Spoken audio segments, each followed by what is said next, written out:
Okay, we're starting here on page 22a in the bottom.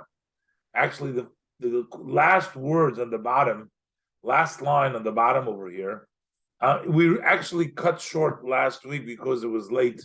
So we cut short right in the middle, but it's just a small piece here. I just want to finish. It's actually the last line over here. The Gemara quoted, we're going to explain a little further about it, but the Gemara quoted a story in which Rav came into a shul. He came into the shul over there, and he made the bracha on the first aliyah. But in other words, when he started the reading, he made the bracha and didn't make the bracha after. He made the beginning of the bracha, the first bracha. When he get an aliyah, he did the first bracha of the aliyah, and he didn't do the after bracha. So the Gemara decided that means the Gemara wants to conclude that actually Rav took the first aliyah. Rav, we know, wasn't a Kohen. He wasn't even a Levi. He was a Yisrael. But the Gemara says that an exceptional rabbi has a right to take the Kohen aliyah. You have the chief rabbi who is the greatest rabbi in the country, in the state, then he gets to take the Kohen aliyah, even though he's not a Kohen. And the Gemara says, well, because of the discussion, I'm not going to go back to the whole discussion, but the Gemara said that Rav must have gotten the Kohen aliyah. And why? Because since you're saying that he only made a bracha beforehand, but we know it is only the Kohen that makes the bracha beforehand, and in the time of the Mishnah anyways, in the beginning, and the last one gets the last bracha. The fact that he made a bracha in the beginning, that must mean that he got the first aliyah. And that would fit with what the Mishnah said, that the first one who gets the aliyah makes the first bracha. The last one who gets the aliyah makes the after bracha. So that would make sense why he made a bracha in the beginning. And therefore, it means it must be that he took the Kohen aliyah. So the Gemara says, no, maybe the reason he made a bracha beforehand was because we're talking about this was after it was instituted that everybody makes their own bracha. We already learned that in the Gemara. Originally, the first one made the bracha, and the last one made the after bracha. But then they instituted that everybody should make like we do it today, the beginning bracha and the end bracha. So the Gemara says, you don't have a proof that Rav read the Kohen aliyah because you made the first bracha. No, maybe you got the third aliyah, and he made the first bracha because we're talking about after it was instituted that everyone getting an aliyah makes the first bracha and the after bracha. Frag the Gemara, if it's talking about after the takona, so how come he didn't make a bracha after he finished reading? So afterwards, then he should make, if he got the third aliyah, let's say, he should have made the bracha afterwards, because after the takona. And the Gemara goes into now saying, and that's where we're starting now. Shani heicha de Yosef Rav. That in a place where Rav was sitting, which means the shul which Rav occupied, the Gemara says like this: the May al Aili. People would still come late to that shul. People were delayed. but people in the shul would not leave before the davening is over. Meil Aili, Mipek Loi Nafki. But I turned the page to 22b, Chavez Beis. People would not leave the shul out of respect for Rav. Rav was the rabbi. And people may come late, that's something that even the rabbi doesn't have influence. But people, once the rabbi is there, people are not going to have somebody like Rav, are not going to have the chutzpah to leave the shul early before the Torah reading is done.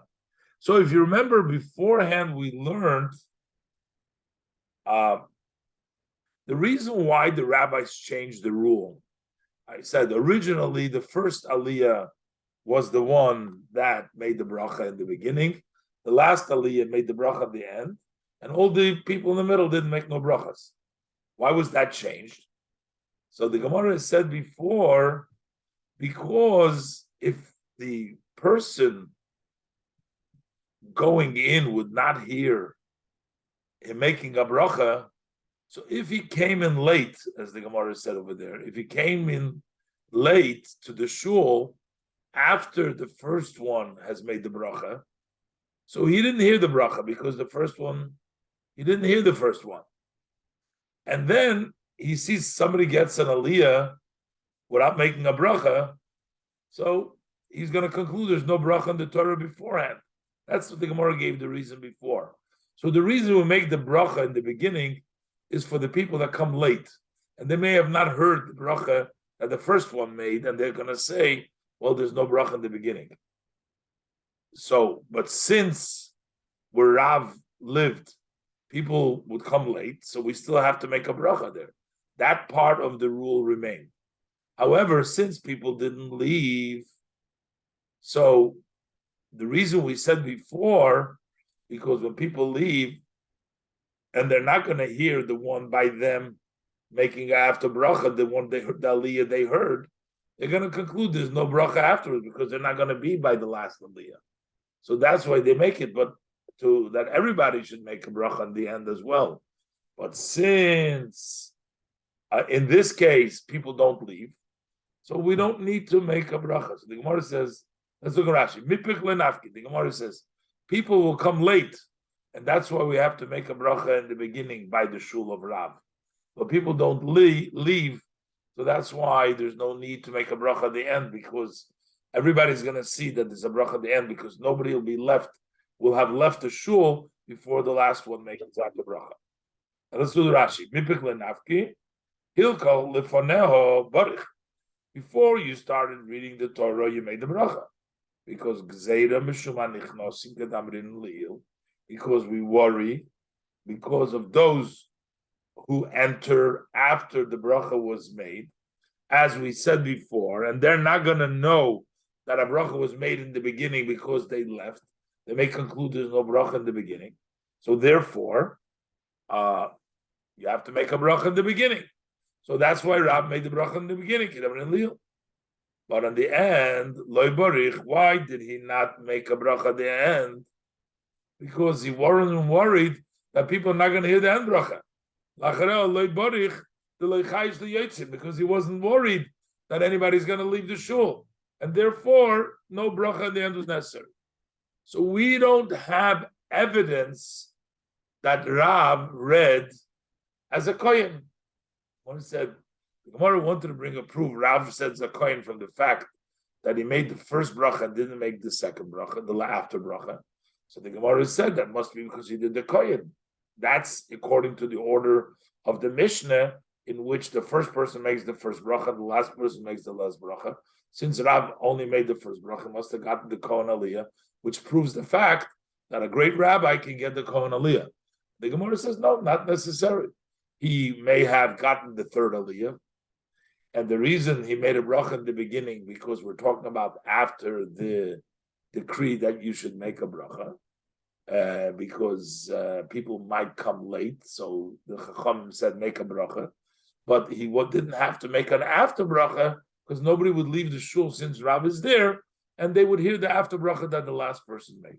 Okay, this finishes the subject that we discussing before last week that we discussed, just to finish up. But finally, the Gemara wants to know. So, what is the halacha? The Gemara wants to know. What's the story with a tiny tzibur? That was the question that the Gemara had before, that the Gemara did not resolve. How many people get an aliyah on the tiny tzibur? That's the Gemara's question. Now, the Mishnah gave a rule: if there is musaf, you get 4, right? That was the rule the Mishnah said. If there is a musaf, we understand musaf as meaning a musaf prayer, then you get 4. So the Gemara thinks tainis there's no musaf, there's no korban musaf, so there's no musaf prayer, so it doesn't get 4. But the Gemara said, no, but not so fast. Maybe musaf could also mean an extra prayer, just like we have musaf, which is a whole extra prayer for musaf. Maybe musaf means if you add a prayer, which on the fast day would be the prayer of Anenu. On the fast day, we do an extra prayer of Anenu. Maybe that's what it means, musaf. So the Gemara wasn't sure whether you do 4 or 3 aliyahs on a tiny tzibur.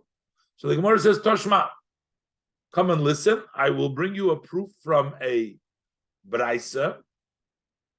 It says as follows: Zaklal. This is the rule.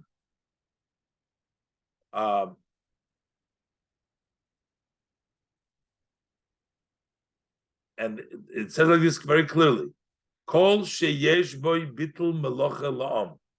In any situation in where there is a waste of work for the people, which means you're taking away time from the people's work, which means if you're going to take another aliyah, you're going to delay the people in shul for an extra aliyah. In any case in where there exists wasting of work for the people, and it says very clearly, Kugoin, as for example, tiny tzibur, the public fast day, and also V'tisha B'Av, and the 9th day of Av. Koyrim Gimel, we read 3 aliyahs. Very clearly, it's not a question of here. Let's do the Rashi. Zaklal, Kol sheyesh boy bitl malach alav. Any situation where you're going to be wasting time of work for the people, how are we going to be wasting their time? Because they're being delayed in the shul. So they're delayed in the shul, they can't go to work. There's another aliyah over there, so they can't go to work. So if you are delaying them in the shul, as for example, the Mishnah, the Braisa says clearly, you're going tiny tzibur. Tiny tzibur, you're delaying the people. Why are we saying that on a tiny tzibur? Why are we saying that you're delaying the people? Because everybody knows on a fast day, Rashi says, Shamutar b'mlacha. It's permissible. You're allowed to work on a fast day. So by keeping the people in shul for an extra aliyah, they'd be taking away their time of work.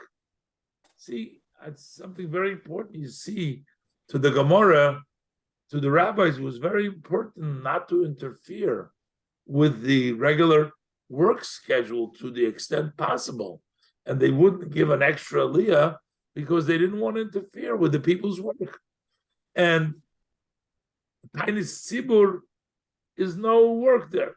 Now, that's not across the board. I mean, the tiny tzibur that we know, and those are the 5 fast days of the year. We're not talking about Yom Kippur, of course, because that's totally different, but the 5 fast days that are really associated with the Churban, Tzem Gedalia, and then Shivos B'Tammuz, and Tisha B'Av,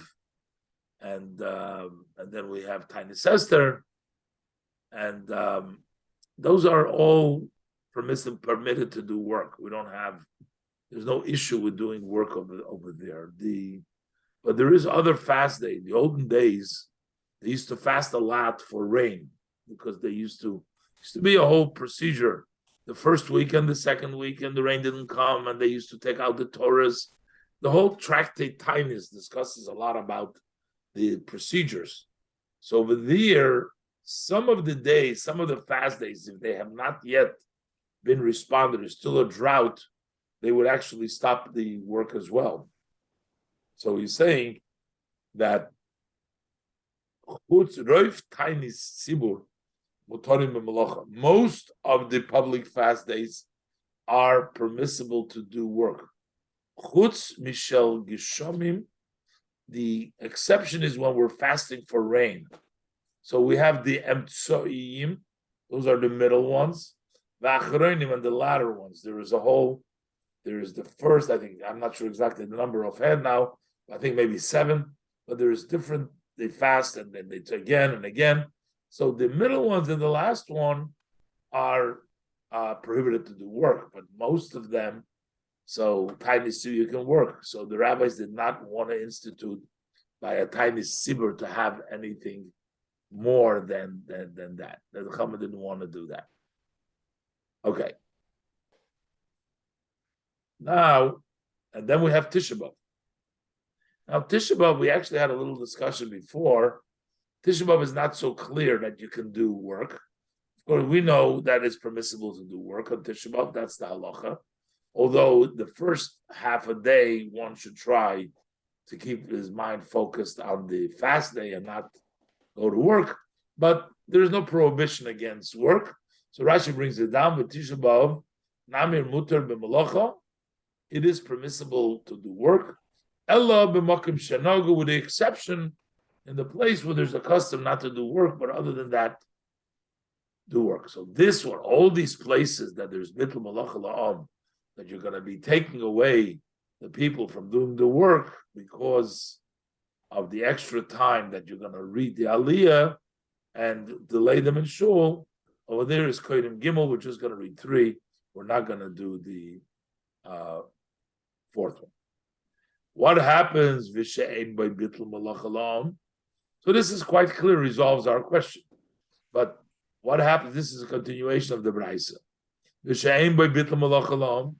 What happens if it's a day where there is no wasting work time for the people? You're not taking them away from their work.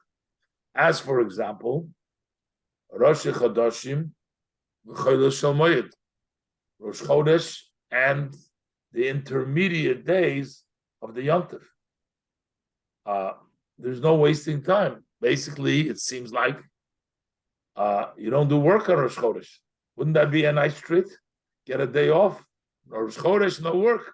Chol HaMoed, no work. You know, that'll be a nice treat if we follow. Wait a minute, we got to learn the Rashi. We'll see. We'll see what it means over here. It's not as simple as it looks like. You know. So he says, "You're going Rosh Chodashim, v'chodesh shel moed," in which there is not a full workload. Some work is not done. Now, even though on Rosh Chodesh, Rashi will explain, the people that don't do work is the women. Rashi will bring down, women get a holiday, an extra holiday. No, they get a holiday the men don't get. The men work on Rosh Chodesh, but the women don't work on Rosh Chodesh. The women get a special reward because when it came in the time of when Aaron was making the egel for them, and he said, "Take the jewelry of your wives and bring them to me. I'll make the golden calf. I'll make the egel that you want." So they went. So Aaron, Rashi explains in the Chumash, Aaron wanted to delay it. He was waiting for Moshe Rabbeinu to come back. So he figured he's going to tell them to bring their wives jewelry. They're going to say, no, I don't want to give my jewelry or no golden calf. So, but what happened is, it says in the pasuk, the next pasuk, that the Jewish people unloaded their own jewelry from themselves. They didn't take it from their wives. He told them to take it from the wives to delay it, but they gave their own as a reward for not participating in the golden calf, and that sin Hashem gave them a special holiday. He gave them Rosh Chodesh. He said Rosh Chodesh is a holiday for the women and not for the men. Now, it beats me. So, but the women are not in the shul in Rosh Chodesh. I mean, you're giving an extra aliyah because the women are not working. But what about the guys? They got to go to work. Why give them an extra? But it's not considered to be such a loaded work day that you're wasting time of work. Women are off a little bit. Maybe, I guess make it into a little, family time off. So give the guy a little break as well. But anyways, I mean, those are all my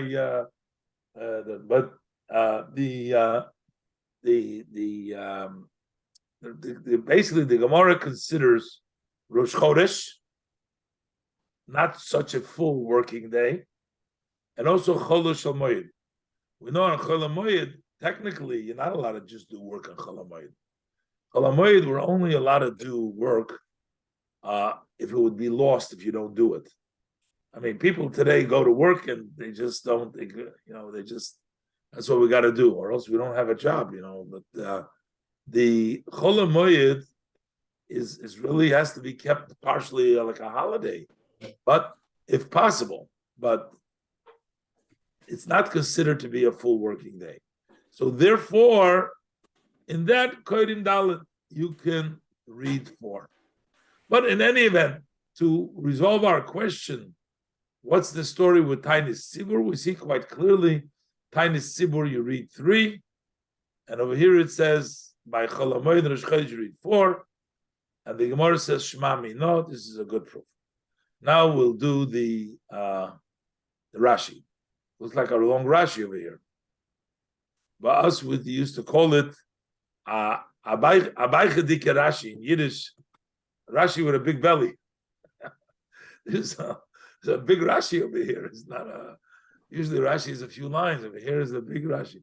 But it's not such a complicated Rashi. It's, I remember in the yeshiva, we used to have a debate, which kind of Tosfos on the Gemara is more difficult.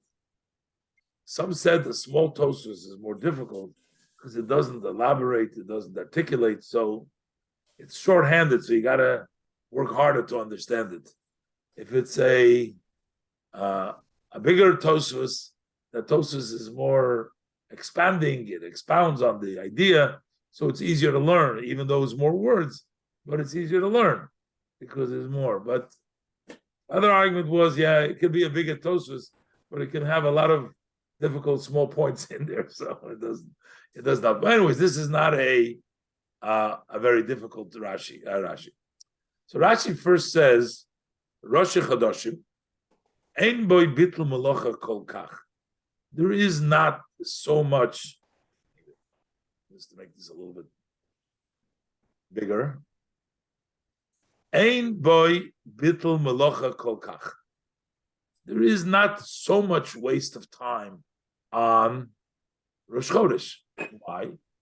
She'ein hanoshim oisus melacha b'hen, because women don't do work in them. No, like I said before, so what?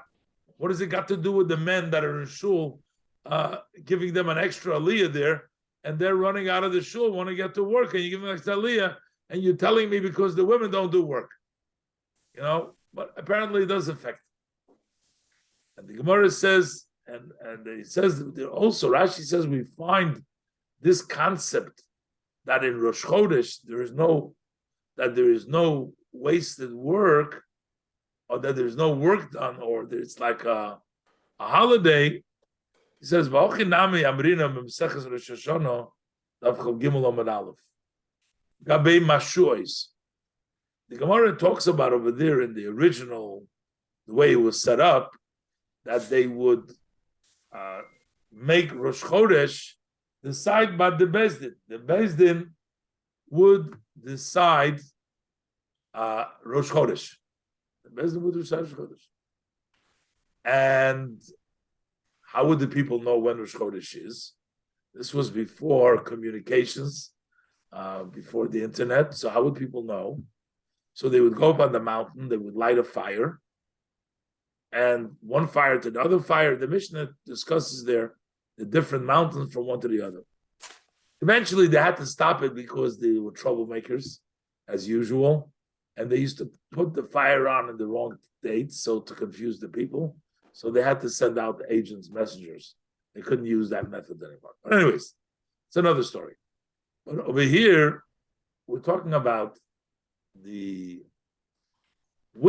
you do the lights, do you do the lights for the first night? If you make Rosh Chodesh on the 30th day, or you do it when you make Rosh Chodesh the 31st day. Which day is Rosh Chodesh? And the Gemara says that we do it on if it's Rosh Chodesh, when the way it was set up, we do it for the 30th day is Rosh Chodesh, because that means we only have to put it on one light at one day. But then, if the witnesses didn't come, you might have to put on a second day. And the Gemara basically says, Mishum bitl melocha la'am shnei yomim. It would turn out that you would waste the people 2 days of doing work. Why? Because they didn't know which day. First day, they thought it may be Rosh Chodesh. And the second day, so if there's no light, they know. I mean, when there is no light, they know that it's Rosh Chodesh is the second day. But if there was light, whatever the case there. But the bottom line is, the Gemara uses, if they got to look at the Gemara uses there the language, Bitl Melocha La'am Shnei Yomim. It basically means the 2 days Rosh Chodesh, people wouldn't work. It sort of implies to you Rosh Chodesh is not a regular working day. That fits with this idea over here that Rosh Chodesh, there is no wasting time for the people because they don't work anyways on Rosh Chodesh. Okay. Now Rashi uses a very interesting language.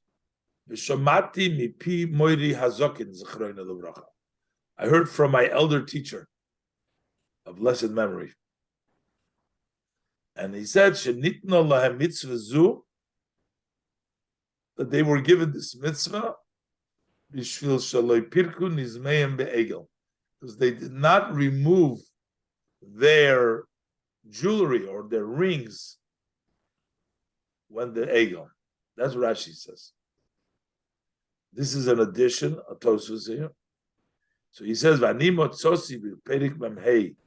Braisa of Rabbi Lezer, I found in the 45th chapter in the Braisa of Rabbi Lezer, they call it Pirkei de Rabbi Lezer. That what? What does it say over there? Rashi says he found there that Shomu Hanoshim, the women heard they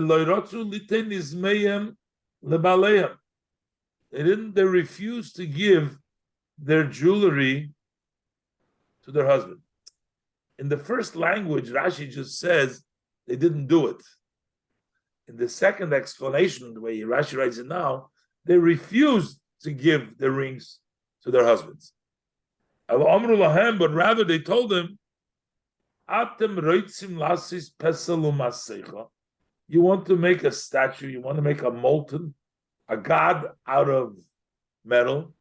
It doesn't have any power to protect. What kind of a leader are you doing, making a golden calf?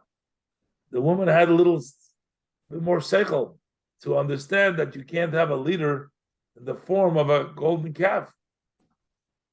So the Gemara, so Rashi says, "V'nosan HaKadosh Baruch Hu schorim shel noshim ba'olam hazeh." So God gave the woman the reward in this world. Sheyiu meshamris rosh chadoshim yoser min hanoshim, that they would keep Rosh Chodesh more than men. I guess it's a reward, so that they keep it. I mean, all these things still have to be explained. I mean, how is somebody paying them for the holiday? They get a day off. They get paid for the day off, or what? They don't have to do their regular work that they do in the home. They don't have to take care of the kids, or what? I mean, exactly what it means that Hashem gave them in this world, not just a reward, the schar in olam haba, gave them in this world that they keep Rosh Chodesh more than the men. Maybe the key word is that they get treated better than the men. Maybe that's the reward, because as she says that they keep Rosh Chodesh. Well, but more than the men don't have that. They get that extra reward. They get to keep Rosh Chodesh. That's in this world. But Olam Haba, hey Masidis Litzchadesh Rosh Chodesh. They are going to get renewed. Question becomes, why Epes Rosh Chodesh? God gave them Rosh Chodesh to observe. It seems like something. What's the connection with the woman Rosh Chodesh? Because he says they're going to be renewed like Rosh Chodesh. Just like the Chodesh, every month it comes around. So I guess by the women, the pasuk says, "Shenemar tischadish kanesher nureichi," that you're going to be renewed. Where is the Amasbi in Tilim? Amasbi batov ediech tischadish kanesher nureichi. Basically, you'll be renewed with vigor. I guess, as you get older, you lose some of, talking about Chaye Sora, talking about Sora giving birth at the old age, is Tzchadish Kanesh Noroichi. So just like Rosh Chodesh is a renewal of vigor and energy and youthfulness, a new moon, there will be a rejuvenation. I mean, I think the woman would be very happy with that blessing. I don't know. The only problem is they don't want to wait till Olam Haba. They want in this world. In this world, they just get to keep Rosh Chodesh. Okay, I mean that's something, more than the men do. But in any event, Atkan. This is like an addition, as you see in the parentheses in the Rashi. Rashi brings this in, and the Rashi says, I mean, all these things have beautiful explanations beyond our scope over here. You got to look it up. These are all very famous ideas about the Rosh Chodesh for women, and with the Egel and the Ischachus, but we'll leave it at that. And Rashi brings down Umikra Misayoy. There's a pasuk that supports my elderly teacher, that I guess that Rosh Chodesh, and I'm not sure. The support over here is merely to the fact that Rosh Chodesh is not called a day of action. I mean, that's not his teacher that said that. That's the pasuk says there's no bittul malacha, but in the proof that from the pasuk, we're not going to see that the women don't do malacha. This has nothing to do. Well, let's see what the pasuk says. In the pasuk it says that was the discussion when Yonasan and David are having the discussion.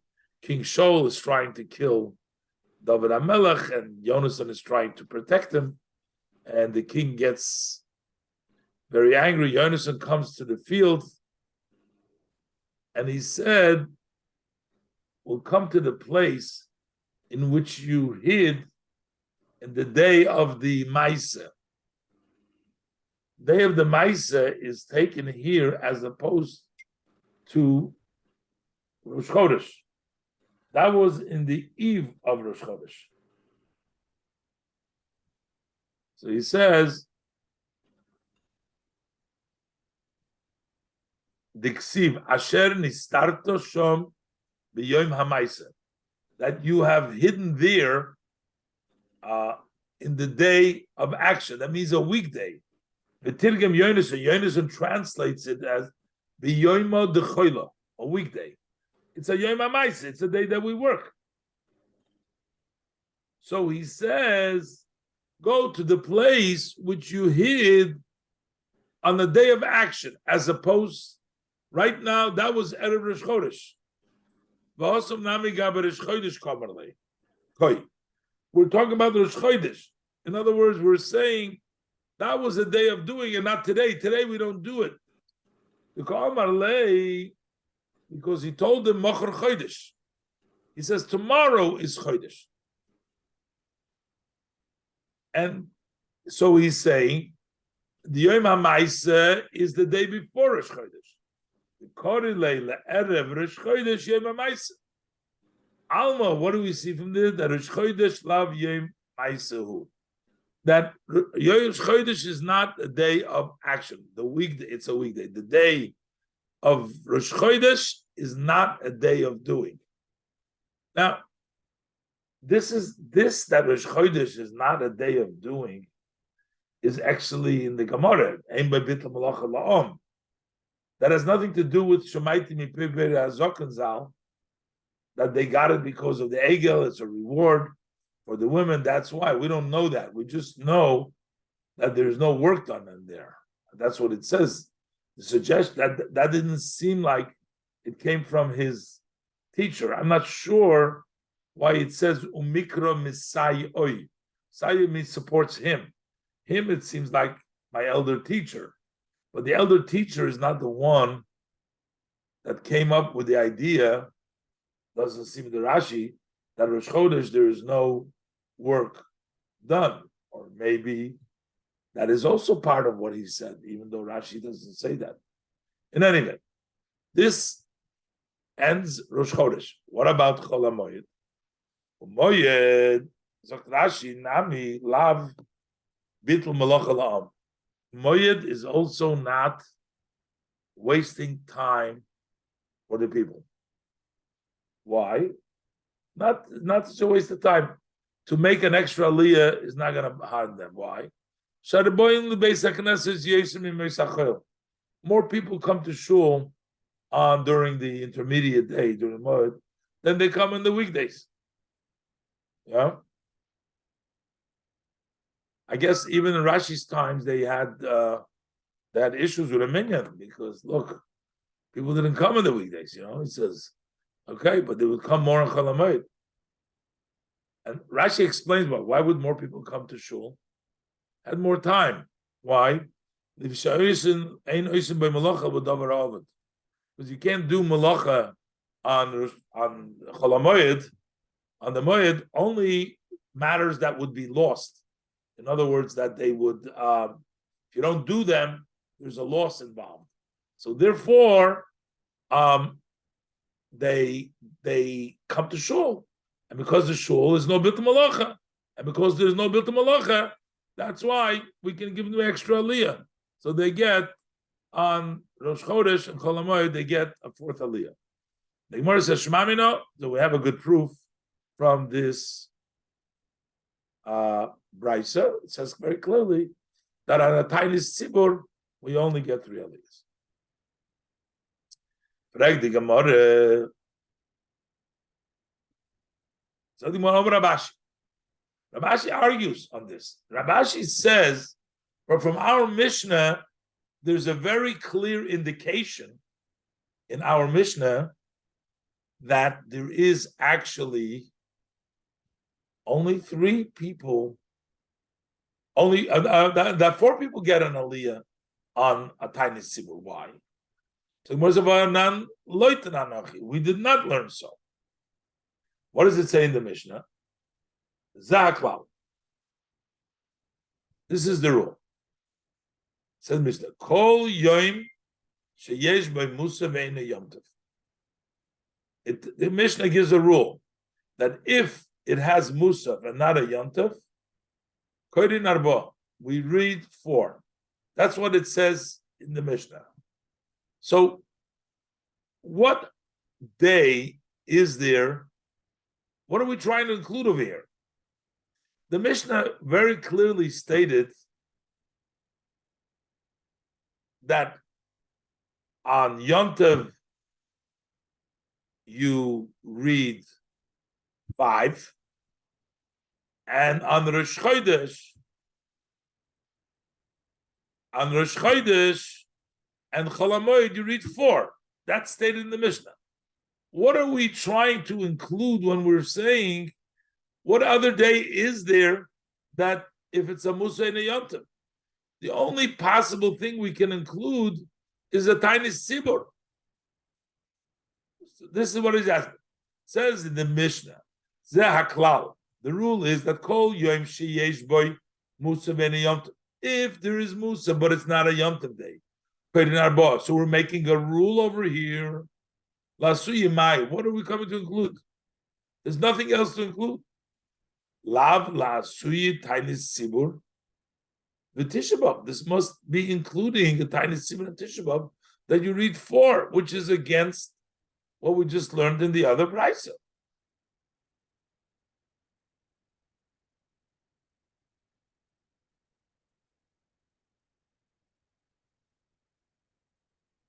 Okay. So he disagrees. According to Rabashi, he says, yes, that Braisa Taka says that you read 3, but our Mishnah clearly holds that on Atainis and Tisha B'Av you read 4, because the Mishnah is trying to include something in the 4. It gives you a rule. It says Zahaklal. If it gives you a klal Zahaklal, that should be including the tiny sibur.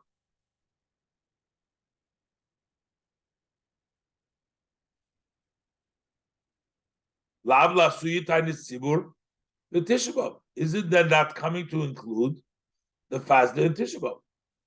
Okay.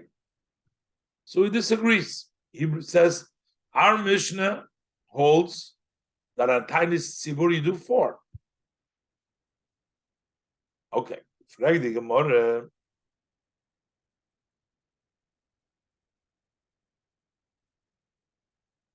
that case, Rabashi. But then we have a problem. Our Mishnah doesn't seem to have any other Tana to support this contention that you would read more than 3 aliyahs and a tainis. So the Gemara says this, Rabbi Ashi. So now Rabbi Ashi the Omar. What does Rabbi Ashi say? Look at the Rashi. Zeh klal de masnisin. That when it says Zeh klal in our Mishnah, so what does he say? Is la suyi nami Tisha B'Av the izmei musaf. It's coming to include Tisha B'Av, which has musaf, which is the tfilas anenu, the prayer of anenu. That's what he says. So then we have a problem. Masnisin moni loy tanakama v'loy Rabbi Yosi. So our Mishnah would therefore not follow, not the opinion of Tanakama, and not the opinion of Rabbi Yosi of a brisa which we learned, and would make our Mishnah. The Mishnah just says that you read 4 when we don't have any supporting Tana to go along with the Mishnah. More quotes. This is Mishnah is Gabe Tisha B'Av Tanya Lo. This is written in the end of the Braisa, the second Braisa, the second Shmaita, Meseches Tanya. So this is what it says there. Talking about Tisha B'Av. If Tisha B'Av comes on a Monday and a Thursday, which is 3 aliyahs because of Monday and Thursday, anyways, you literally. So then Kodim Gimel, then you would read 3. Umaftir echad. So you have the regular 3, and you do the maftir. One puts maftir. That's if it's Monday and Thursday. What happens b'shlishu b'revi if Tisha B'av is on Tuesday or Wednesday? Koyde echad umaftir echad. You only get one aliyah. Umaftir echad.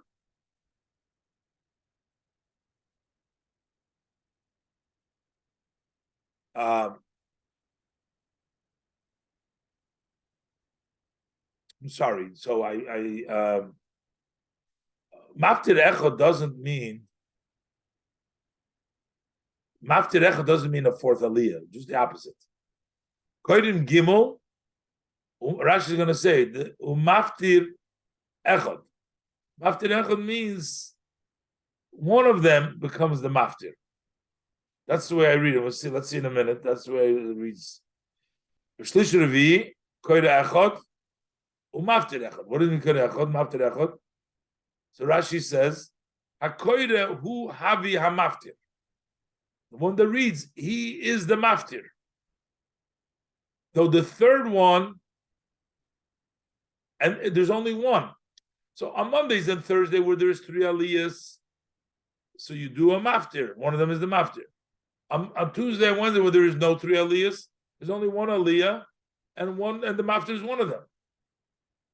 And Rabbi Yosef disagrees, and he says, "La'olam koydim gimel maftir echad."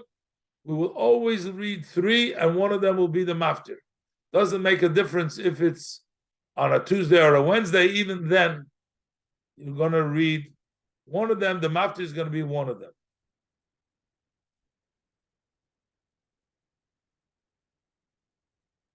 So we see that nobody says there's a question whether you read only 1 or you remains by 3, but nobody says that you're going to be reading 4, which also brings us to the other question. If we're trying to save time, let's say on Tisha B'av, and then you're sticking in there a maftir. So then you're going to have to read the whole of Torah. So how are you gaining the time-wise? But anyways. But he says, Shlish Revi Koyde Echad Maftir Echad, HaKoyde Ava Maftir. V'yeshem Lo'elam Koyde Gim Maftir Echad. Okay, so basically, since we find that there is no disagreement that there's only 3 aliyahs, on a more than 3 aliyahs, so how could our Mishnah hold? How could our Mishnah hold that we only read 3? How could our Mishnah only read 4? I mean, he brought a proof. So we're challenging Rabashi. Rabashi said that you read 4. He proved from the Mishnah because it says Zaklal, but it can't be because there's no such an opinion that says that you read 4 on Tisha B'av, which would be the same on every Tainus.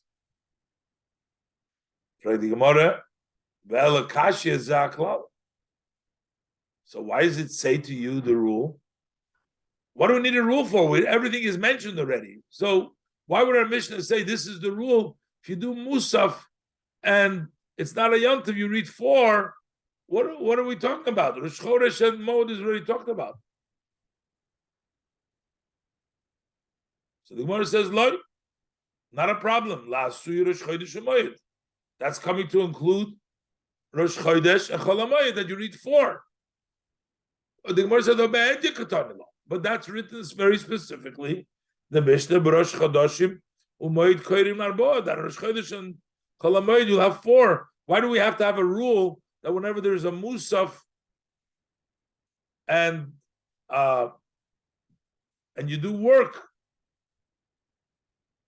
then you read but it's a chayil that you read 4. The Gemara answers, Simona Ba'al Moyav. He wants to give you a sign. He's trying to impress you with this. Remember, this is the rule. Why does he go back and tells you this is the rule again? He gave us a simon over here.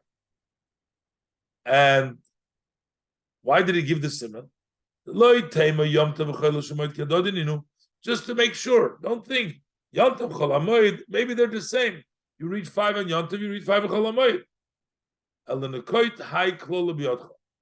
Hold on to this rule.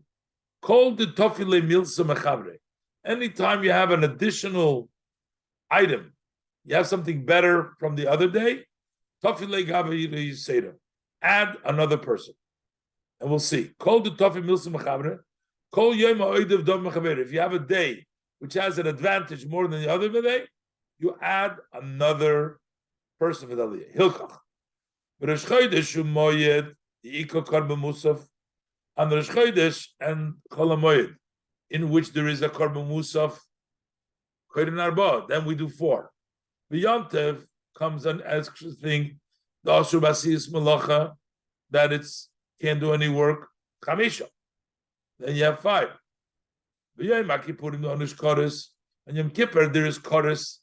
On Yom Tov there's only Malchus, a lav, but on Yom Kippur it's also Kodesh for violating doing work. So it steps up a little bit. Shisha, then you read 6 people. Shabbos, the Ika Isur Skila. Shabbos, where on top of there's a stoning for violating the Shabbos. Then we have Shiva.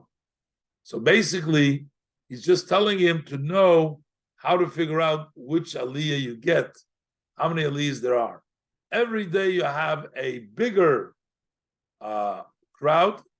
Every day you have more special, something more significant. So then we actually add an additional aliyah to the aliyahs that we already had.